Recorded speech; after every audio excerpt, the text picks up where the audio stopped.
When we decided to write this article in 2007, there were two things going on. One is we were in the midst of a resurgence in M&A. It was growing very rapidly.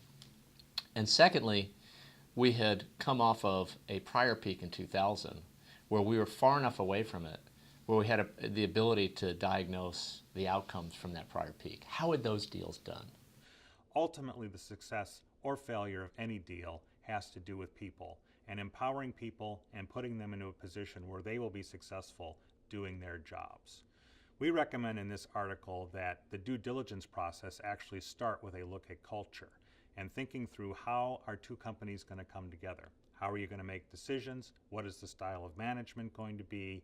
How are the HR policies going to work to empower people in their jobs? So in essence, the way we came at this issue was really thinking about the human aspects of a deal, the people-related issues.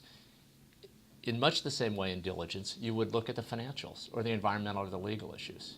And could we put in place a set of tools, a set of processes, a set of decision rules that would allow you to evaluate the human aspects of a deal in much the same way you evaluate the financial aspects of a deal.